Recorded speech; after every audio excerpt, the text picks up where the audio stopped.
மிக சிறப்பாக இருக்கின்றது. கிழக்கு மாகாணத்திற்கு வந்ததை நினைத்து நான் பெரும் மகிழ்ச்சி அடைகின்றேன். அன்பார்ந்த உறவுகளே, இம்மதரசா பாடசாலையின் அதிபர் அவர்களே,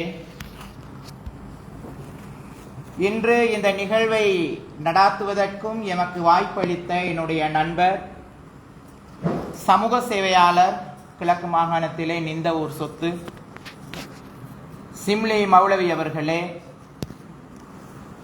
இங்கே வருகை தந்திருக்கக்கூடிய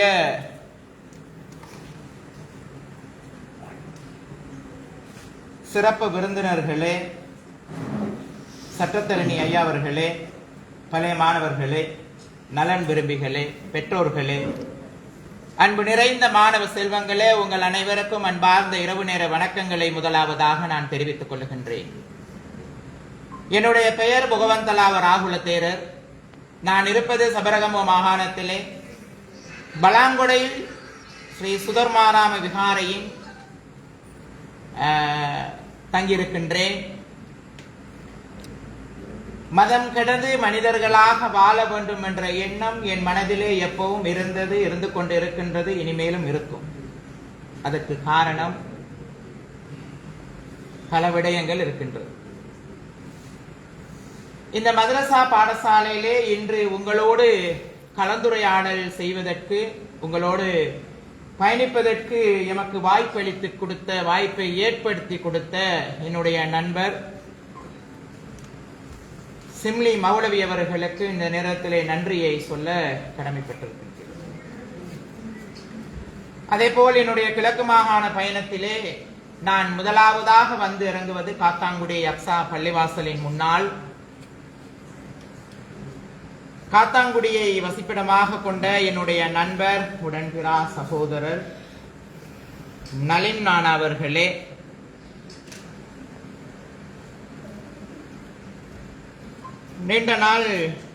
நீண்ட நாட்களுக்கு முன் இந்த மதரசா பாடசாலையிலே மாணவர்களுக்கு ஒரு தண்டனையை வழங்கிய ஒரு காணொளியை முகநூலூடாக பார்க்கக்கூடியதாக இருந்தது.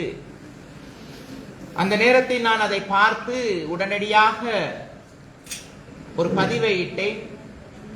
இந்த மதரசா பாடசாலைக்கு வர வேண்டும், தலைமைத்துவம் அதிபர் அவர்களை, ஆசிரியர்களை சந்தித்து பேச வேண்டும், மாணவர்களை சந்தித்து கலந்துரையாடல் செய்ய வேண்டும் என்று ஆசைப்பட்டேன். அதற்கு இன்று எனக்கு வாய்ப்பு கிடைத்திருக்கின்றது. அதிகமாக நேரம் எடுக்க விரும்பவில்லை, நேரங்கள் அதிகமாக போய்கொண்டிருக்கின்றது. அன்பார்ந்த மாணவ செல்வங்களே, நான் எந்த மேடை ஏறினாலும் என் தாயை முன்வைத்து பேசுவது எது என்னுடைய வாழ்க்கையிலே நான் எடுத்த முதல் கட்டம்.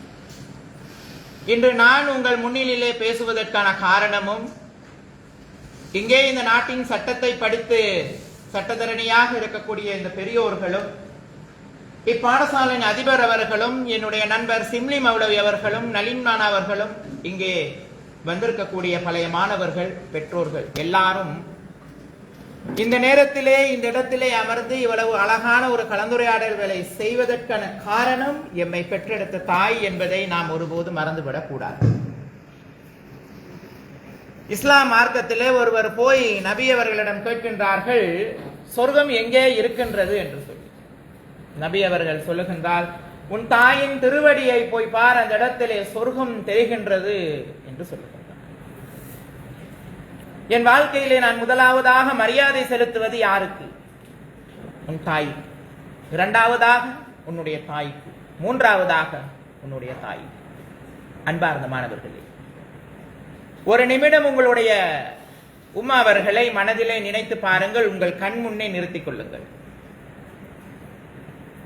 ஒரு பெண் முழுமையாக சந்தோஷப்பட்ட ஒரு நாள் மருத்துவமனையிலே மருத்துவர் சொல்லுகின்றார், நீங்கள் தாயாக போகிறீர்கள், உங்கள் வயிற்றிலே ஒரு கருவு இருக்கின்றது.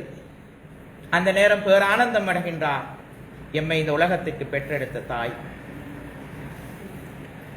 அன்பார்ந்த மாணவ செல்வங்களே, பெரியோர்களே, 9 மாதம் ஒரு குழந்தையை தன் தாய் வயிற்றிலே சுமந்து கொண்டிருக்கும் போது உரைப்பான சாப்பாடு சாப்பிடவில்லை. காரணம், நான் உரைப்பான சாப்பாடு சாப்பிட்டால் என் வயிற்றிலே உள்ள குழந்தையின் உடம்புக்கு எரிச்சல் வந்து விடுமோ என்ற கனவு. நினைவு.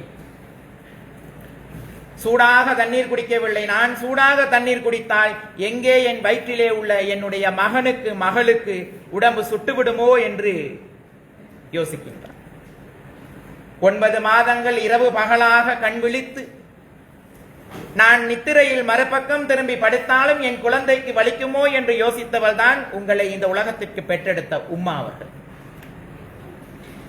9 மாதம் கஷ்டத்தை சுமந்து ஒரு நாள் சுகப்பிரசவத்திலே மருத்துவமனையிலே கத்தி கதறி ருதிரம் சிந்தி வியர்வை சிந்தி இறைவனிடம் போராடி சுகப்பிரசவத்திலே என்னையும் உங்களையும் இந்த உலகத்திற்கு பெற்றெடுத்த உம்மா அவர்களை வாழ்க்கையில் மறந்து விடாதீர்கள். அது மட்டுமல்ல, குழந்தையாக பிறந்தவுடன் வெள்ள துணியிலே எம்மை சுத்தி மருத்துவரிடம் கொண்டு வந்து மருத்துவர் தாயிடம் கொண்டு வந்து கொடுக்கும் போது ஒருபோதும் தாய் பார்க்கவில்லை என் மகன் கருப்பா வெள்ளையா, கை இருக்கின்றதா கால் இருக்கின்றதாலா என்று பார்க்கவில்லை.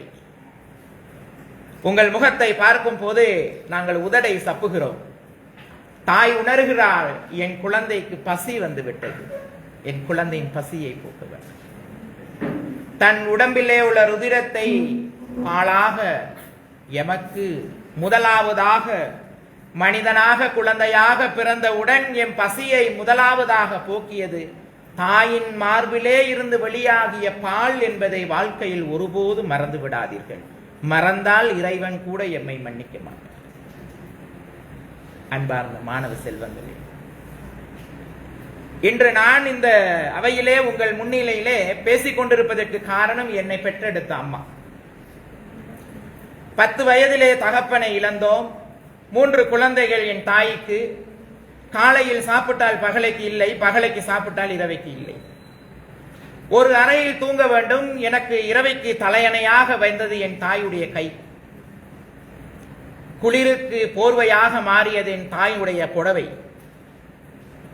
மழையில் நனையும் போது குடையாக மாறியது என் தாயின் புடவையின் முந்தானி. குளித்துவிட்டு வரும்போது துண்டாக மாறியது என் தாயின் புடவை. வாழ்க்கையில் ஒரு மனிதனுக்கு தாயுடைய உடைகள் எத்தனை இடத்தில் உபயோகப்படுகின்றது. மழை பெய்யும் போது சாப்பிடும் தட்டையும் ஒழுவதற்கு வைக்க வேண்டும். படுக்க பாய் இல்லை, அமர்வதற்கு கதிரை இல்லை, சாணம் போட்ட அறையில் தூங்க வேண்டும். பார்ப்பதற்கு யாரும் இல்லை, உபதேசம் கொடுப்பதற்கு யாரும் இல்லை, படிப்பதற்கு ஆலோசனை சொல்லுவதற்கு யாரும் இல்லை, ஒரு கொப்பி புத்தகம் வாங்கி கொடுப்பதற்கு யாரும் இல்லை, வா சாப்பிடு என்று கூப்பிடுவதற்கு ஒருத்தரும் இல்லை. என் தாயுடைய கஷ்டத்தில் 3 குழந்தைகளை சிறப்பாக வளர்த்து படிக்க வைத்து 2 குழந்தைகளை திருமணம் முடித்து கொடுத்து வீட்டில் நான் தான் கடைசி. என்னை இந்த நாட்டுக்காகவும் தர்மத்திற்காகவும் இந்த நாட்டு மக்களுக்காகவும் தானமாக தாரை வார்த்து கொடுத்தேன். தாயை நான் ஒருபோதும் மறக்க முடியாது. மறந்தால் நான் ஒரு சமய தலைவனாக மட்டுமல்ல, ஒரு மனிதனாக கூட இந்த உலகத்தில் நான் வாழ முடியாது. நீங்கள் எல்லாம் இந்த இடத்தில் அழகாக வெள்ளை ஆடை அணிந்து அமர்ந்திருக்கின்றீர்கள். ஆனால் இன்று உங்களுடைய தாயும் தகப்பனும் வெயிலே காய்ந்து மழையிலே நனைந்து கஷ்டப்பட்டு உங்களை இந்த இடத்திலே அமர வைத்திருக்கின்றார்கள். வாழ்க்கையிலே ஒருபோதும் தாயும் தகப்பனும் கண்ணீர் விடக்கூடாது. நான் பெற்ற குழந்தை இந்த சமூகத்திலே ஒரு நல்ல மனிதனாக வரவில்லையே என்று கவலைப்பட்டு விடக்கூடாது. ஒரு நாள் அவர்கள் கண்களிலே ஆனந்த கண்ணீர் வர வேண்டும். நான் பட்ட கஷ்டத்திற்கு பலன் கிடைத்திருக்கின்றது. இன்று என் மகன் என் மகள் இந்த சமூகத்திலே நல்ல ஒரு மனிதனாக நல்ல ஒரு இலங்கையின் பிரஜையாக வாழ்ந்து கொண்டிருக்கின்றான். இதை மறந்து விடாதீர்கள். வாப்பா எந்த இடத்திலும் குறைந்தவர் அல்ல. வாப்பாவை சந்திக்கும் போது அவருடைய கையை தேய்த்து பாருங்கள். எங்களுடைய கை எப்படி இருக்கின்றது, அவர்களுடைய கை எப்படி இருக்கின்றதுன்னு சொல்லி. சில குழந்தைகள் சொல்லுகின்றன, வாப்பா ஓரமாக ஒதுங்கி நில்லுங்கள். ஏண்டா மகனே, உங்கள் மேல் வியர்வை நாத்தம் அடிக்கின்றது. வாப்பாவின் மேல் வியர்வை நாத்தை அடித்தால் தான் நாங்கள் இந்த இடத்திலே வாசமாக அமர்ந்திருக்க முடியும் என்பதை மறந்து விடாதீர்கள். வாழ்க்கையில் என் குடும்பத்திலே என் அப்பாவிடம் அதிகமாக நான் அன்பை பெற்றதை விட அதிகமாக அடி வாங்கியதுதான் என் வாழ்க்கையிலே நான் என் தகப்பனிடம் நான் பெற்றுக்கொண்டது. நான் வாங்கியது போல் அடி வேற எந்த குழந்தைகளும் வாங்கினார்களா என்று எனக்கு தெரியாது. நான் இன்றும் என் தாயை சந்தித்து பேசும்போது நான் கூறுவேன், அன்று என்னுடைய வாப்பா அடித்த ஒவ்வொரு அடியும் இடி போல் இருந்தது. அது இன்று மிகவும் அழகாக தர்மமாக வார்த்தைகளாக வெளியேறி கொண்டிருக்கின்றது. அது மட்டுமல்ல, ஆகையால் அன்பார்ந்த மாணவர்களே, வாழ்க்கையிலே முதலாவதாக நீங்கள் வீடுகளுக்கு போய் சாப்பிடும் போது முதல் ஒரு புடி சோறை தன்னை பெற்றெடுத்த தாய்க்கும் தன்னை வளர்த்தெடுத்த தகப்பனுக்கும் ஊட்டி விடுங்கள். எங்களுடைய இந்த கையால் தாய்க்கும் தகப்பனுக்கும் சோறு ஊட்ட முடியாவிட்டால் இந்த 2 கைகள் இருந்து எதற்காக? எத்தனை தடவை எமக்கு ஊட்டி இருப்பார்கள்? சிந்தித்து பார்க்க வேண்டும்.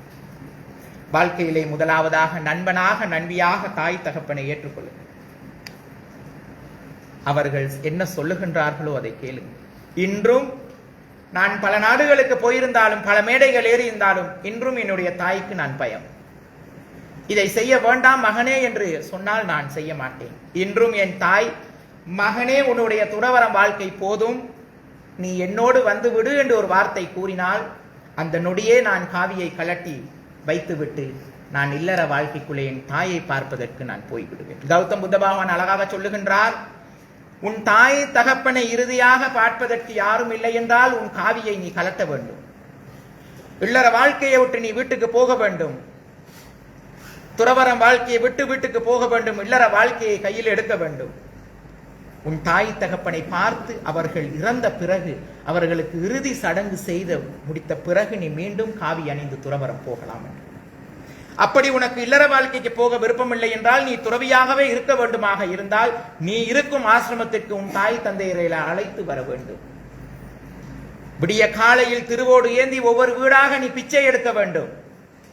அதில் கிடக்கக்கூடிய அன்னத்தை முதலாவதாக உன் தாய்க்கும் தகப்பனுக்கும் கொடுத்துவிட்டு அதன் பிறகுதான் நீ சாப்பிட வேண்டும். துறவி என்பவன் ஒரு பிச்சைக்காரன். ஏன் கௌதம் புத்த பகவான் திருவோடை கையிலே கொடுக்கின்றார்? ஒரு வீட்டில் போய் நாம் சாப்பாடு கேட்போமா? ஒரு நாள் கேட்கலாம், 2 நாள் கேட்கலாம். வருஷத்திலே 365 நாளும் துறவி என்பவர் திருவோடு ஏந்தி ஒவ்வொரு வீடாக போய் கையேந்தி அவர்கள் கொடுக்கும் சாப்பாடை சாப்பிட வேண்டும். அதுவே முழுமையான துறவரம் என்று கௌதம் புத்த பகவான் சொல்கின்றார். ஒரு துறவி வீடு ஏந்தி திருவோடு ஏந்தி தானம் கேட்கும் போது அவனிடம் இருக்கக்கூடிய அந்த பெருந்தன்மையை, அகர்வம், கௌரவம் இது எல்லாத்தையும் விட்டு அவன் ஒரு மனிதனாக, ஒரு சமூகத்திலே ஒரு மனிதனாக ஒவ்வொரு வீட்டுக்கும் படியேறுகின்றான். இதுதான் முழுமையான துறவரம். வாழ்க்கையிலே அப்பா அம்மாவை, உம்மா பாப்பாவை தவிக்க விட்டுறாதீர்கள். அவர்களுடைய நிழல் எமக்கு தேவை. இன்று நான் வீட்டுக்கு சென்றாலும் என்னுடைய உம்மாவுக்கும் என் உம்மாவை பெற்றெடுத்த உம்மாவும் இருக்கின்றார்கள். 92 வயது. முதல் எனக்கு சாப்பாடு கொடுத்தால் அதில் முதல் ஒரு புடி சோறை என்னுடைய தாய்க்கும், என்னை தாயை பெற்ற தாய்க்கும் நான் ஊட்டி விட்டு அதன் பிறகுதான் நான் சாப்பிடுவேன்.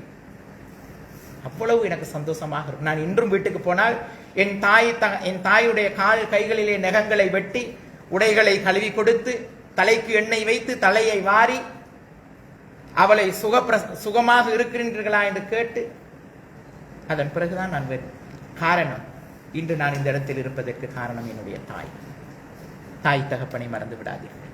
இவர்கள் எங்களுடைய சொத்து. மூன்றாவதாக வழிகாட்டிய குரு. நீங்கள் ஏதோ செய்த பிழைக்கு உங்களை முட்டியிட வைத்தார்கள். எங்கேயோ இருந்து வந்த அறிவில்லாத ஒரு மனிதன் அதை காணொலியாக சமூக வலைத்தளங்களில் விட்டார்கள். அதிலிருந்து என்ன கிடைத்தது அவருக்கு? பாடசாலையிலே நான் வாங்காத அடி கிடையாது. நான் 5ஆம் தரம் படிக்கும் போது என் பாடசாலை அதிபர் ஒரு இஸ்லாமிய ஒரு பெண் அதிபர் தான் எங்களுக்கு, இஸ்லாமிய பெண் ஒரு அதிபர் தான் எங்களுக்கு இருந்தார்கள். அந்த அதிபர் அடிக்கும் அடி வீட்டுக்கு போகும்போது கை பழுத்து இருக்கும். இந்த பக்கம் நீங்கள் அடி வாங்கி இருப்பீர்கள், நாங்கள் வாங்கியது இந்த பக்கம். இங்கே இருப்போம் பெரியவர்களுக்கெல்லாம் தெரியும். இவர்கள் எல்லாம் வாங்கிய அடிகள் அப்படி இருக்கும். உங்களுடைய தாய் தகப்பன் ஆசிரியர்களிடம் வாங்கிய அடி அப்படி இருக்கும்.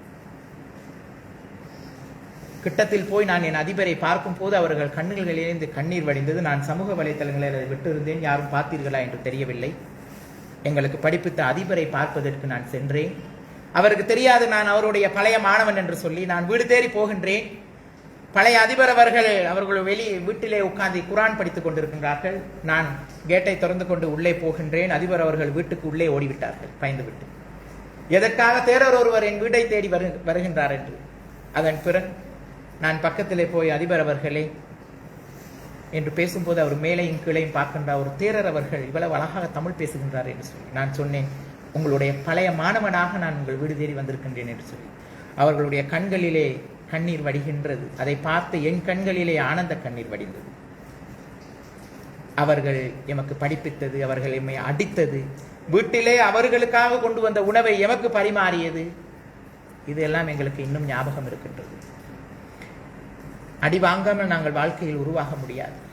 அடி வாங்க வேண்டும், அழுக வேண்டும், வேதனைகள் வர வேண்டும், அதிலிருந்து நாங்கள் வாழ்க்கையை தொடர வேண்டும்.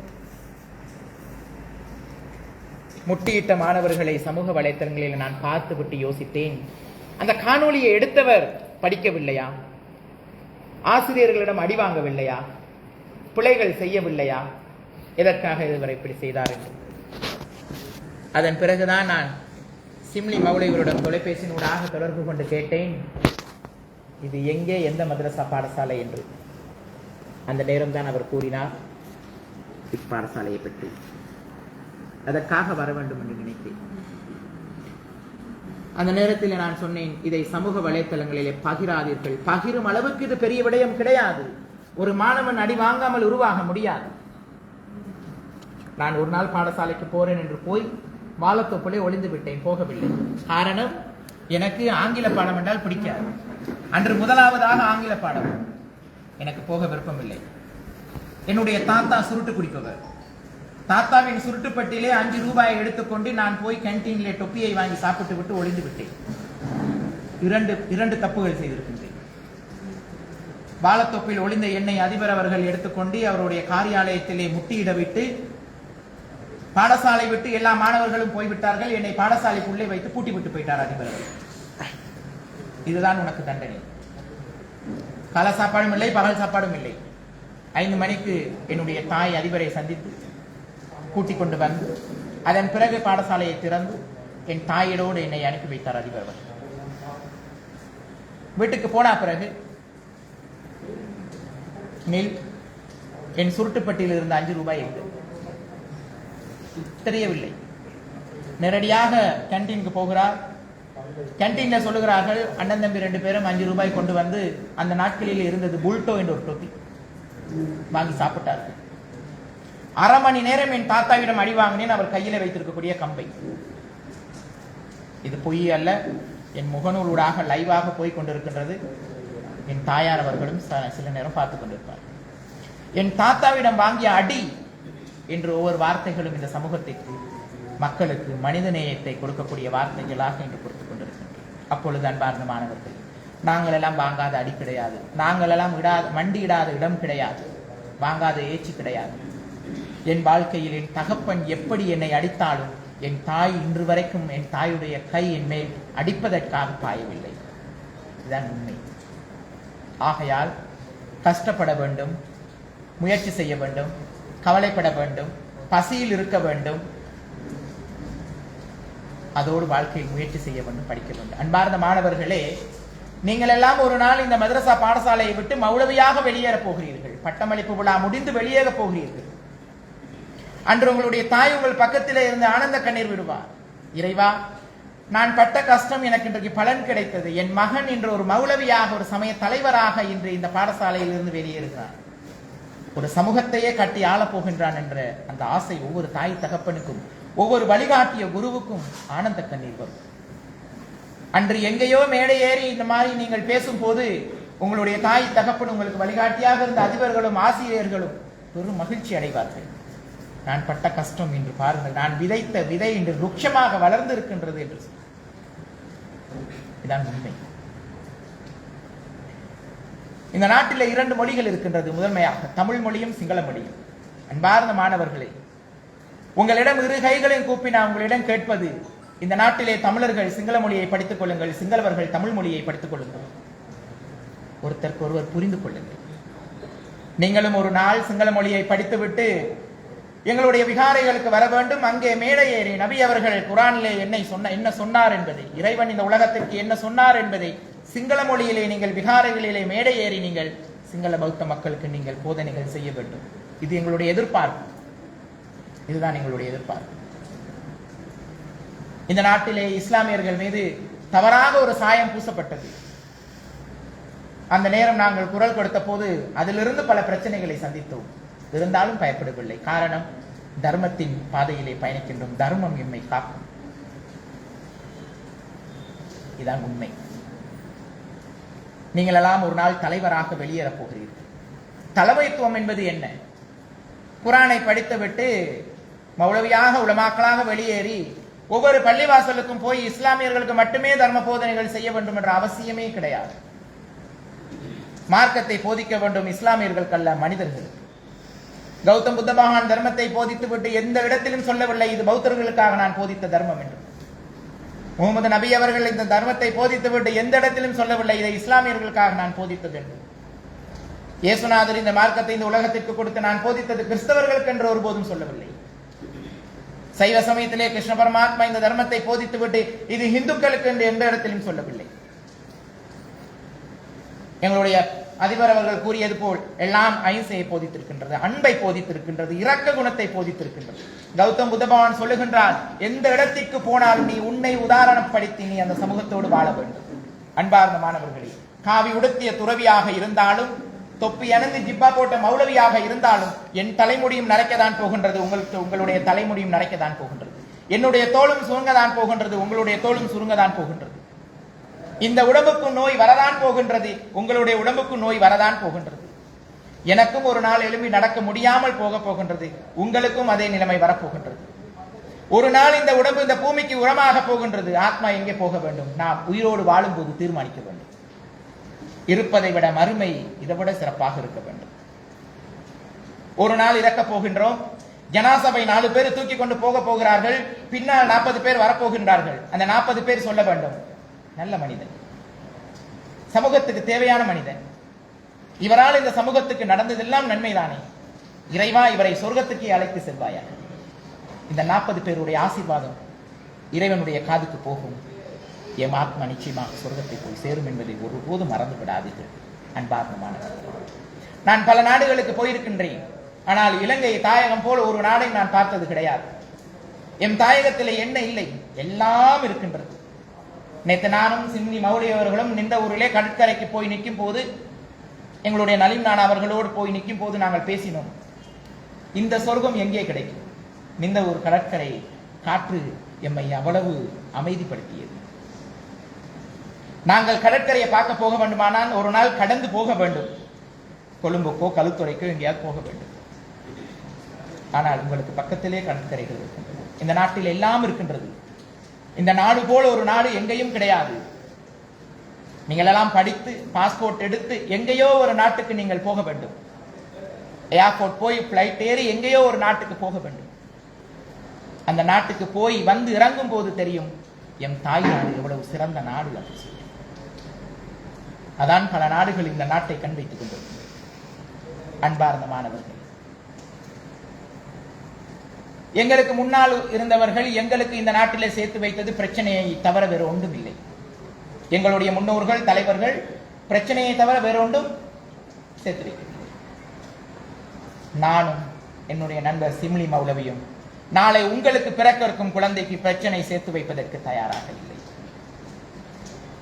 அந்த குழந்தைகள் இந்த நாட்டிலே, தன் தாய் நாட்டிலே ஒற்றுமையாக மனிதநேயத்தோடு வாழ வேண்டும், வாழ வைக்க வேண்டும் என்பதுதான் எங்களுடைய எதிர்பார்ப்பாக இருக்கின்றது. என்னுடைய இந்த சமூக பயணத்திலே நல்லவர்களும் இருக்கின்றார்கள், கெட்டவர்களும் இருக்கின்றார்கள். எங்கேயோ ஒரு இடத்தில் காவி உடுத்திய ஒரு துறவி தமிழ் மொழி பேசுகின்றார். முக நூலிலே பதிவிடுகின்றேன். அது சமூக வலைத்தளங்களிலே பகிரப்பட்டது. பல லட்சம் பேர் பார்த்தார்கள். இலங்கை மட்டுமில்லாமல் பல உலக நாடுகள். ஒவ்வொரு வீட்டிலும் ஒவ்வொரு தாயும் நினைத்தது என்னையும் அந்த வீட்டிலே ஒரு மகனை போ. காரணம், தாயின் மார்பிலே வாய் வைத்து பால் குடித்து வளர்ந்த நான் ஒருபோதும் எந்த சமூகத்தின் மனமும் நோகும்படி பேசுவதற்கு தயாராக இல்லை. பேசியதும் கிடையாது, பேச போறதும் கிடையாது. ஒவ்வொரு வீட்டிலும் தாய்மார்கள் சந்தோஷப்பட்டார்கள். ராகுல தேரர் அவர்கள் எவ்வளவு அமைதியாக, எவ்வளவு அழகாக அன்பான வார்த்தைகள் பேசுகின்றார்கள் என்று சொல்லி எத்தனையோ தாய்மார்கள் தொலைபேசியினூடாக அழுது எம்மை ஆசீர்வாதம் செய்திருக்கின்றார்கள். எங்களுடைய ஆயுளையும் எடுத்துக்கொண்டு ராகுல தேரர் அவர்களை நீங்கள் வாழ வேண்டும் என்று எத்தனையோ பேர் ஆசீர்வாதம் செய்திருக்கின்றார்கள். அது தமிழாக இருக்கலாம், சிங்களமாக இருக்கலாம், பௌத்தமாக இருக்கலாம், இஸ்லாமாக இருக்கலாம், கிறிஸ்தவமாக இருக்கலாம். துறவரத்திற்கு பிறகு என் உடம்பிலே ஓடக்கூடிய ருதிரம் இஸ்லாமிய வீட்டிலே சாப்பிட்ட சாப்பாடு, ஒரு இந்து வீட்டிலே வாங்கி சாப்பிட்ட சாப்பாடு, ஒரு கிறிஸ்தவ வீட்டிலே வாங்கி சாப்பிட்ட சாப்பாடு, ஒரு பௌத்த வீட்டிலே வாங்கி சாப்பிட்ட சாப்பாடு, அந்த உணவுகளின் சக்தி இந்த உடம்பிலே ருதிரமாக ஓடிக்கொண்டிருக்கின்றது. நான் சந்தோஷப்படுகின்றேன். என்றோ ஒரு நாள் நான் இறந்து விட்டால் என்னுடைய ஜனாசாவை தூக்கி கொண்டு போவதற்கு இஸ்லாமியர்கள் வருவார்கள், இந்துக்கள் வருவார்கள், கிறிஸ்தவர்கள் வருவார்கள், பௌத்தர்கள் வருவார்கள். அன்று பின்னால் வரக்கூடிய மக்கள் சொல்லுவார்கள், வாழ்ந்தால் இப்படி வாழ வேண்டும், மனிதநேயத்தோடு வாழ வேண்டும், இறைவா இவரை சொர்க்கத்துக்கு அழைத்து செல் என்று. பௌத்தர்கள் சொல்வார்கள், இந்த ஆத்மாவை மோட்சத்துக்கு அழைத்து செல். இந்துக்கள் சொல்லுவார்கள், இந்த ஆத்மாவுக்கு விமோச்சனத்தை கொடுத்து விடு. கிறிஸ்தவர்கள் சொல்லுவார்கள், இந்த ஆத்மாவை சொர்க்கத்தில் தங்க வைத்துக் கொள்ளுங்கள், எல்லாருடைய ஆசீர்வாதத்தையும் எடுத்துக்கொண்டு மீண்டும் இந்த உலகத்தில் பிறக்கக்கூடாது என்ற எண்ணத்தோடு பயணிக்க வேண்டும் என்பது என்னுடைய கருத்து. ஆகையால் அன்பார்ந்த மாணவ செல்வங்களே, மீண்டும் ஒரு நாள் இந்த பிரதேசத்திலே இந்த மதரசா பாடசாலைக்கு வர கிடைத்தால் மாணவர்களையும் பெற்றோர்களையும் ஒன்றாக அமர வைத்து நாங்கள் பேச வேண்டும். பெற்றோர்களுக்கு புரிய வேண்டும், மாணவர்கள் என்றால் யார், பிள்ளைகள் என்றால் யார். பிள்ளைகளுக்கு தெரிய வேண்டும், தாய் தகப்பன் என்றால் யார், அவர்களை நாங்கள் எப்படி பார்க்க வேண்டும் என்று சொல்லி. கண்களிலே நல்லதை மட்டும் பாருங்கள், காதிலே நல்லதை மட்டும் கேளுங்கள், வாயிலே நல்ல வார்த்தைகள், அழகான வார்த்தைகள், வாசமான வார்த்தைகள், அமைதியான வார்த்தைகள் பேசுங்கள். உங்கள் வாழ்க்கை மிக சிறப்பாக இருக்கும் என்பதை இந்த நேரத்திலே கூறிக்கொண்டு, என்னுடைய 10 வருட பயணத்திலே எனக்கு கிடைத்தது, இலங்கை பூராக பயணித்த பொழுது இன்று வரை எனக்கு கிடைத்த கிழக்கு மாகாணத்தின் ஒரே சொத்து சிம்லி மௌலவி அவர்கள். அதிகமாக நாட்கள் நான் யோசித்திருக்கின்றேன், என்னை போல் இன்னும் 2-3 சமய தலைவர்கள் வரமாட்டார்களா, எல்லா மார்க்கத்திலும் உள்ளவர்கள் வரமாட்டார்களா, நாங்கள் ஒன்றாக கைகோர்த்து கொண்டு போக முடியாதா என்று. எத்தனையோ இரவு நேரங்களில் நான் உட்கார்ந்து அழுதிருக்கின்றேன், ஏன் என் இலங்கை தாயகம் இப்படி இருக்கின்றது. அந்த நேரத்தில் எனக்கு கண்ணுக்கு தென்பட்டது, அன்பு மாணவர்கள், பட்டதாரிகளை ஒருபோதும் நான் குறை சொல்ல மாட்டேன். ஆனால் பல வெளிநாடுகள் வளர்ச்சி அடைவதற்கு காரணம் அங்கே அறிவாளிகள் அதிகமாக இருக்கின்றார்கள். இலங்கை இன்று அடுத்த வேளை சோத்துக்கு என்ன செய்வது என்று நினைப்பதற்கு காரணம் இலங்கையிலே பட்டதாரிகள் அதிகரித்து விட்டார்கள். பட்டம் பெற்றதால் என்ன செய்ய வேண்டும் என்று தெரியாமல் இருக்கின்றார்கள். அறிவை பெற்றதால் அவர்கள் பயணித்துக் கொண்டிருக்கின்றார்கள். பட்டம் வாங்கியவர்களை நான் குறை சொல்லவில்லை, பட்டம் வாங்கியவர்களால் இந்த நாடு இன்று இந்த நிலைமையிலும் இருக்கின்றது என்பதை இந்த நேரத்திலே சொல்லிக்கொண்டு ஆசைப்படுகின்றேன். ஆகையால் அன்பார்ந்த மாணவர்களே, நேரம் கடந்து விட்டது. ஒவ்வொரு நிமிடமும் மரணத்தை நோக்கி பயணிக்கின்றோம் என்பதை மட்டும் நாங்கள் மறந்துவிடக்கூடாது. செய்த புண்ணியம் நேற்று இரவு நித்திரைக்கு சென்று இன்று நாங்கள் எழுந்து விட்டோம். இன்று இரவு நித்திரைக்கு சென்று நாளை எழும்புவோமா என்று கனவில் கூட காண முடியாது. கௌதம் புத்த பகவானிடம் போய் ஒருவர் கேட்கின்றார், சுவாமி அவர்களே, மனிதனுடைய ஆயுசு காலம் எவ்வளவு அப்படின்னு சொல்லி. கௌதம் புத்த பகவான், என்னை போல் 2 தேரர்மாரை அழைத்து கூறுங்கள், ஒரு மனிதனுடைய ஆயுள் காலம் எவ்வளவு என்று. 2 தேரர்கள் சொல்லுகின்றார்கள், 50 வருடம் வாழலாம், 100 வருடம் வாழலாம் என்று சொல்லி. கௌதம் புத்த பகவான் சொல்லுகின்றார், இல்லை, ஒரு மனிதனுடைய வாழ்க்கை 1 நிமிடம். மேலே எடுத்த மூச்சை கீழே விட்டால் தான் தெரியும் நாம் எல்லாம் உயிரோடு இருக்கின்றோம் என்று சொல்லி. அந்த 1 நிமிடம் சந்தோஷமாக இருக்கும். எல்லா மனிதர்களையும் மதித்து வாழும். என்னுடைய பசியும் உங்களுடைய பசியும் ஒன்றுதான். எங்களுடைய சிம்லி மௌலவி அவர்கள் சொல்வது போல், ஒருவர் மருத்துவமனையிலே நோயாளியாக இருக்கும் போது அவருக்கு உடம்புக்கு கொடுப்பதற்கு ருதிரம், இரத்தம் தேவையாக இருந்தால் அது எந்த மார்க்கத்தை, எந்த மதத்தை, எந்த ஜாதியை சேர்ந்தவர்கள் என்று யாரும் பார்க்க போறது கிடையாது. அந்த நேரம் இரத்தம் தேவை. இதை மனதிலே வைத்துக்கொண்டு பெற்றோர்கள் மீது மரியாதை வையுங்கள், ஆசிரியர்கள் மீது மரியாதை வையுங்கள். இவர்கள் 3 பேரையும் வாழ்க்கையில் ஒருபோதும் குறை கூறி விடாதீர்கள். அதை கூறினாலே மகா பாவம். கிழக்கு மாகாணத்தின் கிடைத்த சொத்து சிம்லி மௌலவி அவர்களுக்கு நான் நன்றி சொல்ல வேண்டும். அவர் மட்டுமே என்னோடு பயணிக்கின்றார். இன்று வரை ஒரு ஃபாதருக்கும் மனதிற்கு வரவில்லை, ராகுல தேரரோடு நாம் பயணிப்போம் தாயகத்திற்காக. எந்த மௌலவிக்கும் ஆசை வரவில்லை, ராகுல தேரரோடு நாங்கள் பயணிப்போம் என் தாயகத்திற்காக. எந்த கோயில் குருக்கலையாவுக்கும் ஞாபகத்திற்கு வரவில்லை, ராகுல தேரரோடு பயணிப்போம் என் இலங்கை தாயகத்திற்காக. எந்த தேரருக்கும் யோசனை வரவில்லை, ராகுல தேருடைய பயணத்தோடு நாம் பயணிப்போம் இலங்கை தாயகத்திற்காகவும், நாளை பிறக்க போற குழந்தைக்காகவும், இறுதி எங்களுடைய பயணத்திற்காகவும் நாங்கள் ஏதாவது செய்வோம் என்று யாருக்கும் யோசனை வரவில்லை. எதிர்காலத்தில் வருமா என்று கூட நான் யோசிக்கவில்லை. வருபவர்கள் எம்மோடு பயணிக்கட்டும், அவர்களுடைய இறுதி பயணம் சொர்க்கத்தை போய் சேரும் என்று சொல்லிக்கொண்டு இந்த நேரத்திலே இந்த பாடசாலையிலே பேசுவதற்கு, கலந்துரையாடல் செய்வதற்கு வாய்ப்பை ஏற்படுத்தி கொடுத்த சிம்லி மௌலவி அவர்களை இந்த உலகத்திற்கு பெற்றெடுத்த அந்த தாய்க்கும் தகப்பனுக்கும் இந்த நேரத்திலே நன்றிகளை கூறிக்கொண்டு, சிம்லி மௌலவி அவர்கள் எங்களுடைய பிரதேசத்திற்கு வந்து 100 துறவிகளுக்கு தானம் வழங்கினார். முழுமையாக சிங்கள மக்கள் இருக்கக்கூடிய பிரதேசம் எம்பிலிப்பிட்டி என்பது. 100 துறவிகளுக்கு தான் கஷ்டப்பட்டு சம்பாதித்த பணத்திலே ஒரு பாகத்தை ஒதுக்கி எங்களுடைய விகாரைக்கு வருகை தந்து 100 தேரர்களுக்கு தானத்தை மிக சிறப்பாக வழங்கி, அந்த பிரதேசத்திலே பௌத்த துறவிகளுக்கு முதலாவதாக உணவுகளை தானமாக வழங்கிய பெருமை கிழக்கு மாகாணத்திலே நிந்த ஊரை வந்து சேரும் என்பதையும் இந்த நேரத்தை நான் சொல்லிக்கொண்டு, சிம்லி மௌலவி அவர்களுக்கும் இறைவன் பாதுகாக்க வேண்டும், ஆசீர்வாதம் தர வேண்டும். கிழக்கு மாகாணத்தின் சொத்து சிம்லி மௌலவி அவர்கள். இங்கே வந்திருக்கக்கூடிய பெரியவர்கள் எல்லாம் அவர்களுக்கு இன்னும் ஆலோசனைகளை வழங்கி, அவர்களுக்கு இன்னும் ஊக்குவித்து இந்த நாட்டின் ஒரு சிறந்த தலைவர்களாக முன் வர வேண்டும் என்பதை நீங்கள் அவர்களுக்கு இன்னும் சொல்லிக் கொடுக்க வேண்டும். அதேபோல் கிழக்கு மாகாணம் என்றால் முதலாவதாக நான் வந்து இறங்குவது எங்களுடைய நலீம் நானா அவர்களை நோக்கி.